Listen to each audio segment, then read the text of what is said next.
Tafeu est un enfant, qui grâce à l'éducation chrétienne que lui a inculquée sa mère, est respectueux, travailleur, poli, et pour qui son père a beaucoup d'admiration. Il est le fils unique à sa mère. La coépouse de sa mère a des enfants parmi lesquels, 2 garçons très têtus et paresseux qui passent leur temps à vouer l'argent de leur père pour aller dilapider. À cause de l'estime que son père a pour lui, ses 2 frères sont jaloux, au point de vouloir l'éliminer physiquement, car ils se disent que son père pourra le choisir de préférence pour sa succession. Ils cherchaient une occasion en or pour se débarrasser de lui sans aucun soupçon. Un jour, leur père leur a demandé d'aller cueillir les avocats au champ situé à une quinzaine de kilomètres de la ville.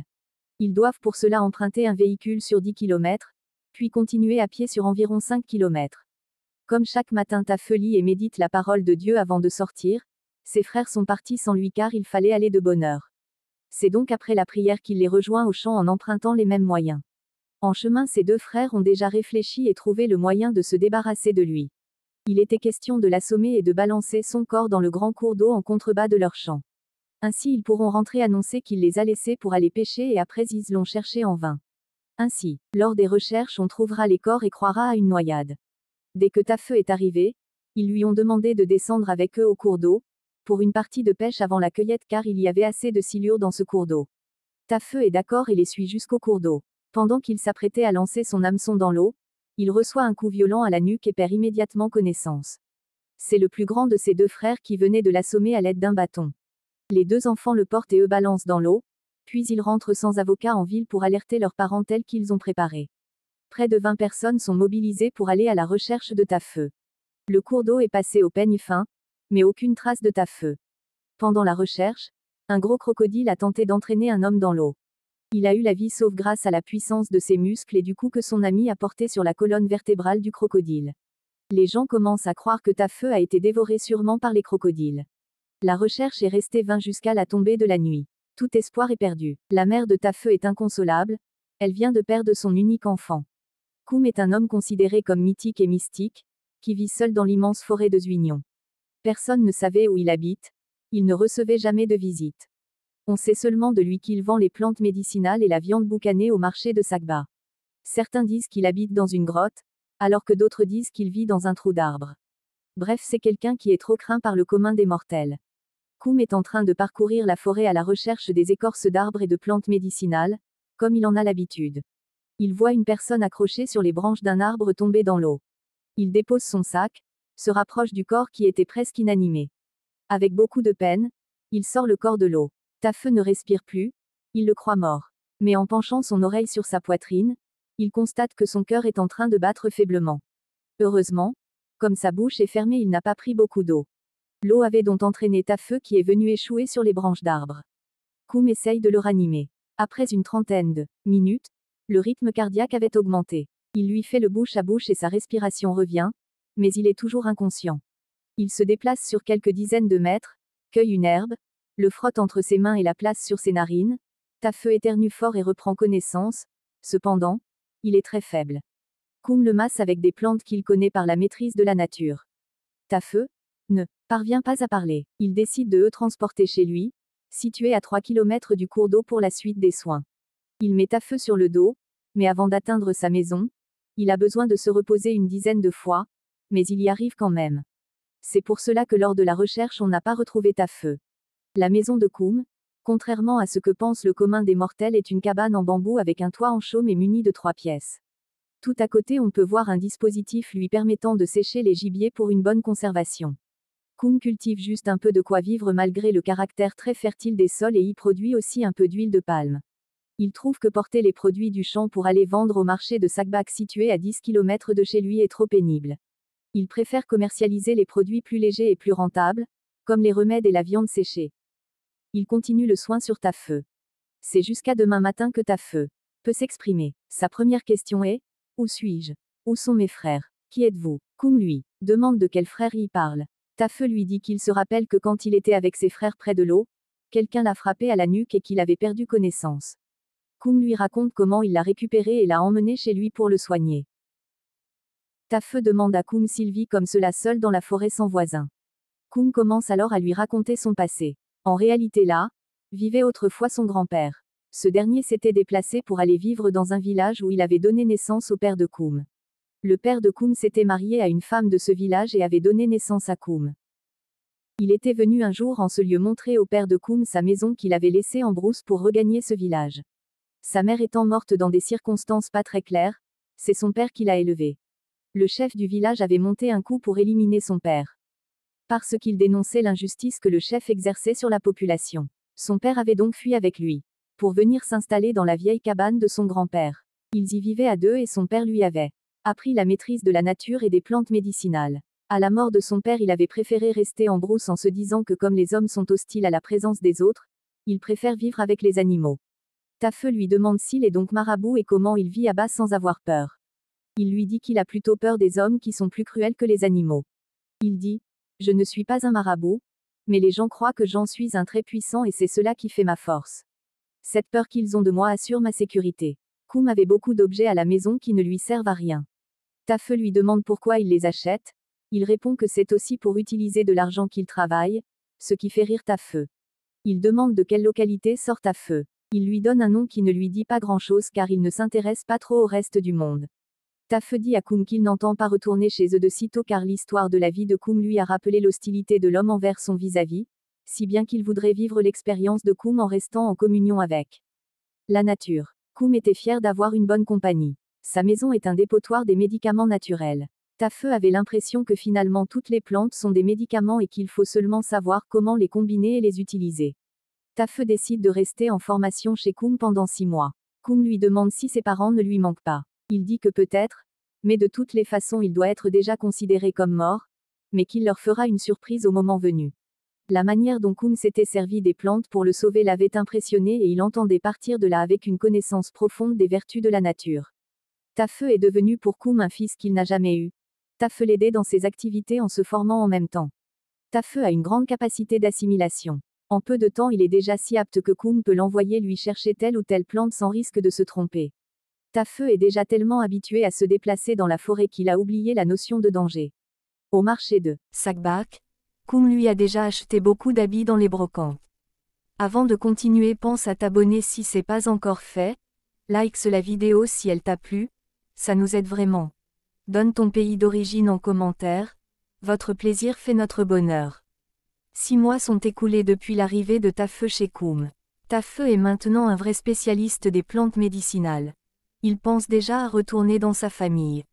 C'est une opération délicate qui nécessite une vraie stratégie, pour amener en douceur les membres de sa famille à accepter qu'il est encore en vie, et de l'accueillir.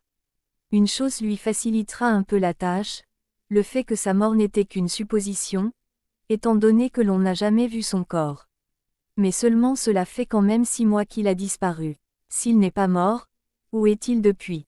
Il réfléchit et décide de passer par un de ses amis qui habite le village de sa mère, nommé Lacleux, situé à 4 km de sa ville natale.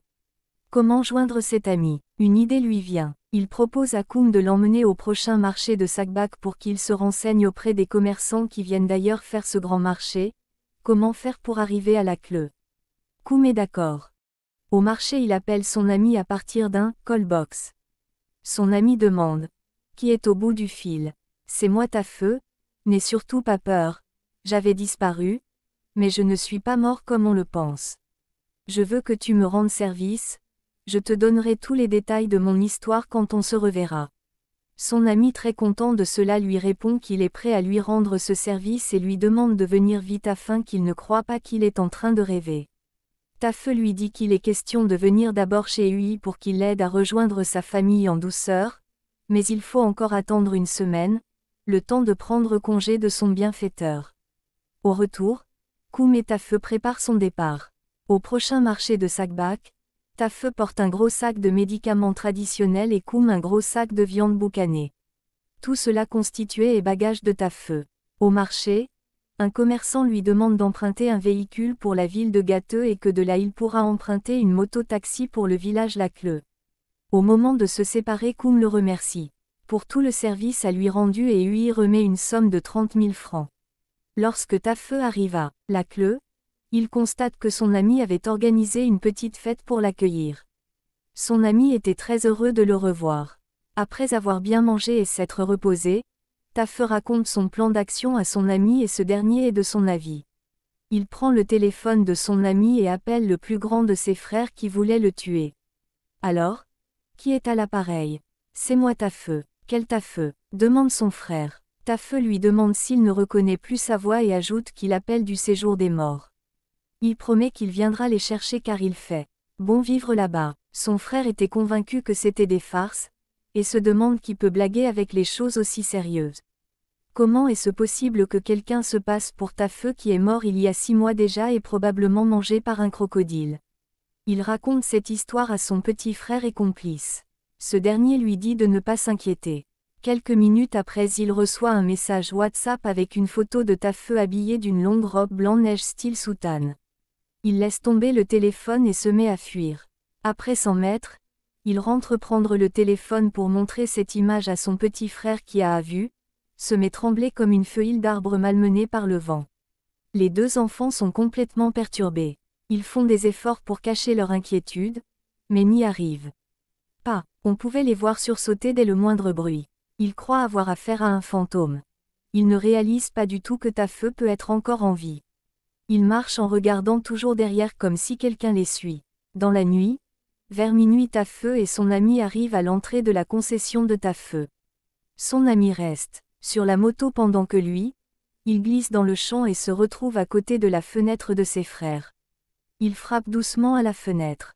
Les deux enfants qui n'arrivaient pas à dormir demandent « Qui est-ce ? » « C'est moi Tafeu, êtes-vous prêt ?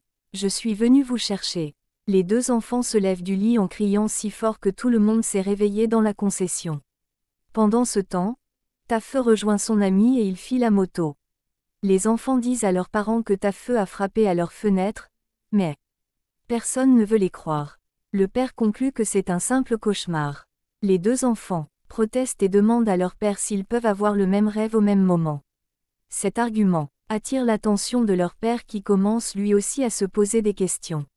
Les enfants lui parlant aussi de l'appel téléphonique et lui montrent aussi la photo de Tafeu dans WhatsApp, que tout le monde reconnaît bien. Mais cela pouvait bien être une ancienne photo utilisée par quelqu'un pour nuire aux enfants. Leur père leur demande d'aller dormir et de lui laisser le temps de réfléchir. Le lendemain, il les appelle et leur demande s'ils sont impliqués de près ou de loin à la disparition de Tafeu. Ils disent que jamais. En mi-journée, ils reçoivent de Tafeu un message leur demandant de se confesser et de dire la vérité, sinon ils n'auront plus le sommeil tranquille. Convaincus que c'est l'âme de Tafeu qui communique avec eux, ils dévoient toute la vérité sur la mort de Tafeu. C'est la consternation totale dans la famille. La mère de Tafeu déclenche maintenant le vrai deuil. Les voisins courent et apprennent la nouvelle. Certains proposent que l'on lapide les deux et les autres proposent plutôt que l'on les conduise à la police. Les meurtriers profitent de ce moment de désordre pour disparaître. La mère de Tafeu veut mettre du feu sur la maison de sa coépoux, la mère des assassins. L'ami de Tafeu qui sous sa demande est venu prendre à température après la confession, l'appelle pour lui dire que sa mère menace d'incendier une maison. Tafeu lui demande d'emmener sa mère en retrait et de lui passer le téléphone. Tafeu dit « Alors maman, c'est bien moi Tafeu, n'aie pas peur, je suis vivant. Je t'expliquerai tout dans un instant, rappelle-toi qu'à Dieu seul appartient la vengeance et la rétribution, garde ton calme. » La mère de Tafeu fait un saut de 1 mètre de hauteur avant de remettre le téléphone à l'ami de Tafeu. Elle était émue et confuse. Subitement on la voit venir en louant Dieu. Par une succession de cantiques. Personne ne comprend ce changement subit d'attitude. La situation est devenue calme. Les voisins par petits groupes commentent l'événement quand soudain une moto s'immobilise dans la cour. À la vue de Tafeu, beaucoup de personnes prennent la fuite, croyant voir un revenant. Son père ne peut fuir car il est cloué sur sa chaise à cause d'un accident de moto dont il a été victime il y a quelques jours. La mère de Tafeu ne semble pas être surprise, on la voit courir et serrer son fils, ce geste fait revenir certains fuyards.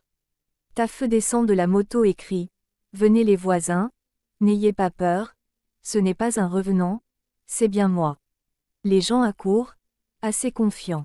Il leur raconte ce qui était arrivé et comme par un miracle divin il avait été péché et soigné par un inconnu.